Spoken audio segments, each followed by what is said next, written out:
hug. And so there isn't a one-size-fits-all. What we've tried to do is we've tried to outline the considerations that need to be taken into place for those who can make those decisions. And then, given the context, the decisions will have to be made at that lower administrative level. And if I could add, I think your question referred specifically to older persons living in society. And each society is structured in different ways. In many societies, older people live in generational families and are continuing to do so. And families are doing their best to protect them. What we've seen in the context of Europe and North America, though, are very intense series of individual outbreaks inside long-term care facilities, which have been quite devastating. And the risk of such events occurring into the future, as long as the virus is here, there's always an opportunity for that to happen. But at the same time, it is very difficult to reduce that risk to zero.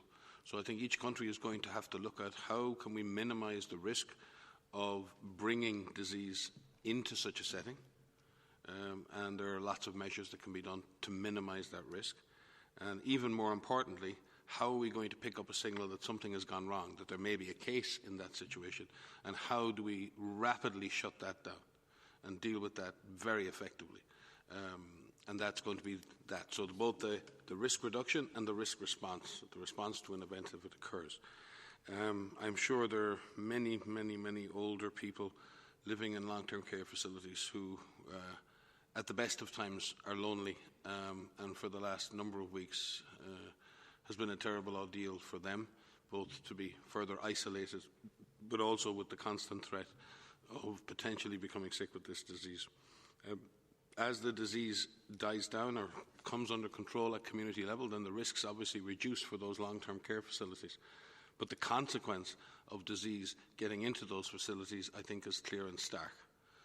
So how do we protect and shield our oldest and wisest and most precious members of our society, while at the same time not entirely cutting them off from the very things that makes us human, and that's our ability to be part of a community. And these are trade-offs that are very difficult to manage. My own view is that the risks can be managed. They need to be recognised, then managed.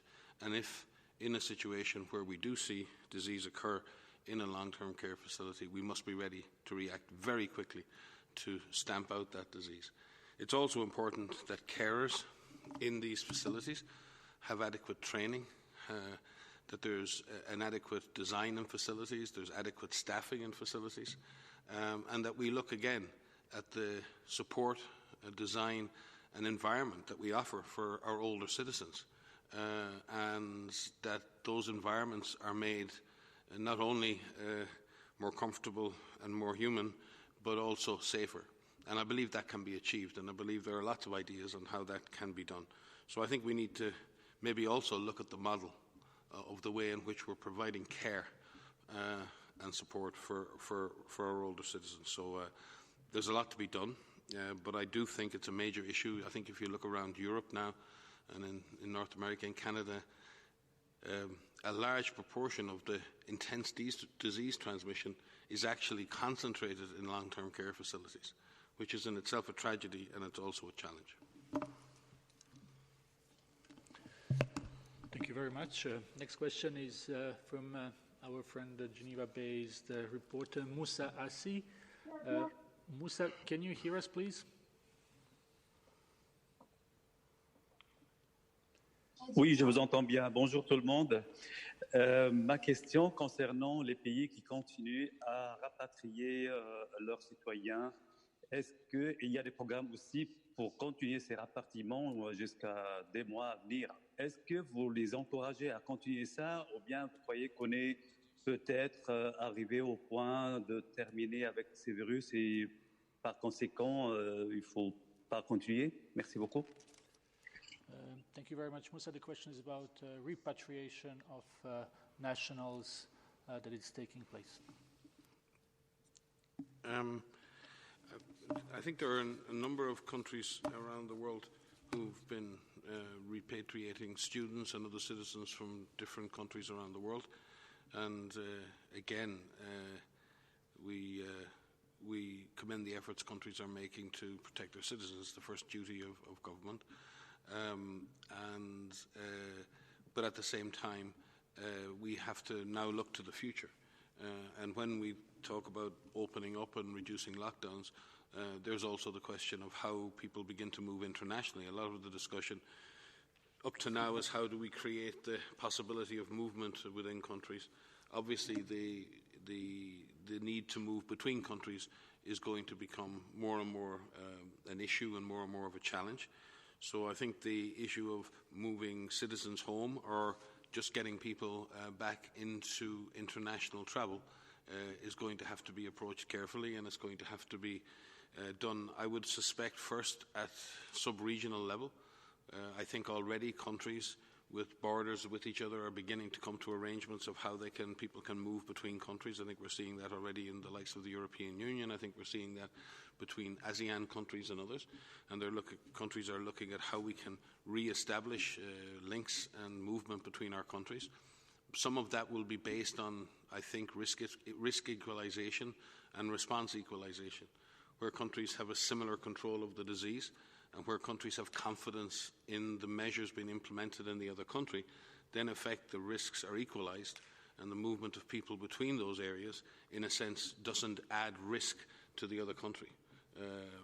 Where there's a differential in transmission and where their disease is under control in one country and maybe out of control in another, then countries will have to look at how they manage travel from those countries, and that would include their own citizens. So I think a lot of the initial work that's going on is at sub-regional or regional level, and then opening up global travel, again, is going to require careful risk management, adjustments by everyone. We've said it, I think everyone is saying it, the new normal. I mean, society, until we have longer-term solutions for this and until we understand this virus better and its transmission and whether it will come back in a more damaging way even, we have to be very prudent.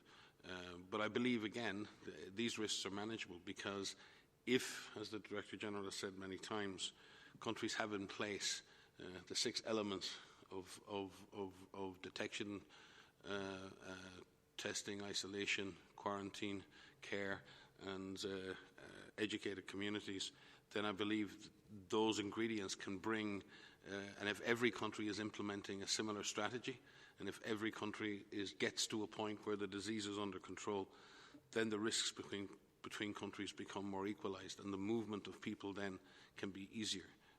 And I think there's a lot of discussion on that, and WHO will be very pleased to bring countries together, and we're already convening countries at regional level to discuss these matters. I know the Director General spoke with ministers in the Eastern Mediterranean region today. There have been a whole series of different engagements from our regional directors and others over the last couple of weeks. So we will continue to work with countries to support them in trying to find ways to create and sustain movement both within and between countries in the coming weeks and months. Thank you very much, Dr. Ryan. Next question comes from Christophe from Rwanda. Christophe, can you hear us? I think we lost Christophe. Then we will go to Savio Rodriguez from Goa Chronicle from India. Savio, can you hear us? Yes, I can hear you. Can you hear me? Yes, please go ahead. Okay, my question is to Dr. Tedros, and it's a very simple question. The question is, if he had an opportunity to rewind back the last couple of weeks where we've been going through the coronavirus pandemic and certain decisions that were taken by the World Health Organization, would he have called the coronavirus a pandemic earlier? Is my question. If he had the opportunity to rewind and go back, would who have called the pandemic earlier than it did much later?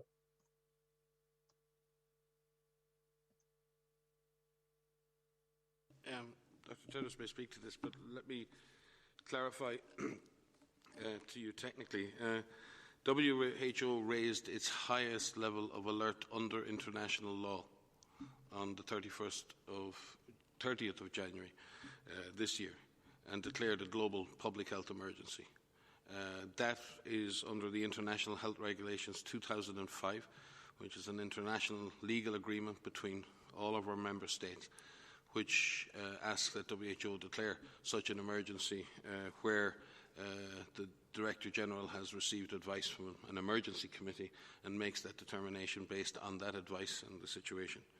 The characterization of the disease as a pandemic in itself has no basis other than a description of the event at that time as regards how many countries were affected. The global public health emergency was declared on the 30th of January, and that is the highest level of alert that WHO can declare. If I may add, I think there will be plenty of time to look backwards, and one of the things we've been trying to do is look at what countries are doing. We go into these deep dives on certain countries to evaluate how measures have been put in place, and we've seen some really good ones recently. You've heard us talk a lot about China. You've heard us talk a lot about Korea and Singapore and Germany, and we have now more and more countries in different regions that have highlighted what they're doing. For example, in Africa, we're seeing a number of countries who are still seeing imported cases. So they haven't reached a point in time where the disease has really taken off and they've reached that exponential growth where it's growing very, very rapidly. And in many countries, what they've done is they've implemented some of these public health measures and social measures they've put in place when they've had less than 100 cases in each country. And in doing so, they've been able to slow it down. They've been able to slow down that transmission. And importantly, once those measures were in place, which are difficult, which have societal impacts, which have economic impacts, which have personal impacts, it slowed down transmission of the virus, and that time has been used very, very wisely. What we're seeing is in a number of countries, they are doing everything that they can to ramp up testing. So building on existing systems that they have, whether it's national influenza centers that exist. And we're working very hard through our regional offices to ensure that countries have those tests in hand to be able to detect cases. We've seen a lot of efforts across the globe, and in the countries I'm talking about in particular, to sensitize the communities, to empower the communities, to say this is what we can expect, this is what we need to do. This is what you need to do as an individual and in your families, and this is what we need to do as a government. We've seen improved efforts to strengthen surveillance. So whether this is making sure that there is a workforce in place, so actual individuals who can go out and find cases, whether these are people who could do contact tracing, and whether it improves the workforce within healthcare facilities. We have someone online that we can't identify, and who so I think it's okay now. Sorry for this. That's okay. It sounds like some people have kids at home. So just to say that this time is being used wisely to build up that workforce, to identify where those cases are, to find the contact tracers, and also to ready the hospital systems. So not only building facilities or identifying locations where non-traditional places where mild patients may be treated, getting those beds ready, making sure those supplies are purchased, are acquired, training healthcare professionals in infection prevention and control and clinical care. I think what we're seeing is many countries are using this time to really build that infrastructure, that public health infrastructure, and the hospital systems in place to get ready for when those cases do come. So I think that message has reached many, and that's been our message from the beginning, and we will keep saying that because this is what works. So even in countries that are now seeing a resurgence in cases, they're coming back to this again. How do we find every case? How do we test all of the suspect cases? How do we care for all of them appropriately? And how do we trace and quarantine all of the contacts and keep our community engaged?